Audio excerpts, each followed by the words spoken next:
អូននៅតុងនេះមិនទាន់មានគេកាន់ដៃបណ្ដាឡើយមិនក៏នៅសួរទីបងអើយអូននាងព្រមហើយមិនឆ្លើយប្រកែកទេនៅចាំដាក់បិណ្ឌនឹងមៀងមេប្រាប់ហើយថាដៃអូនតុងនេះរងចាំតែបងបណ្ដាអូនទៅវត្តអើ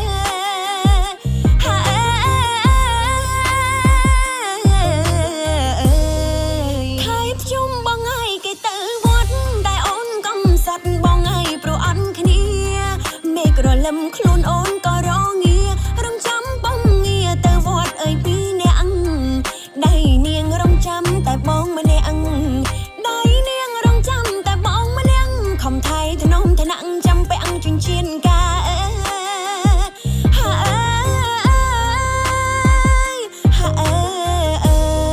ឆ្នាំមីងដៃអូននៅតុងនេះមិនទាន់មានគេកាន់ដៃបណ្ដាឡើយមិនក៏នៅសួរទីបង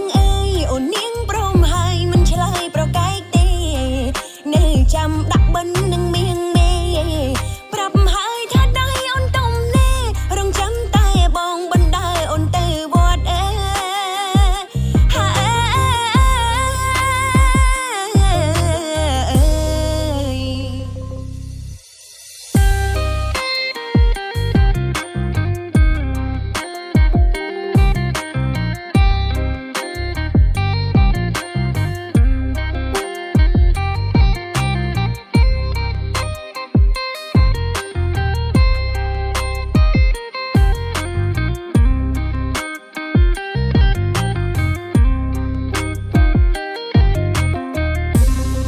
ឆ្នាំមីងដៃអូននៅតុងនេះមិនទាន់មានគេកាន់ដៃបណ្ដាឡើយ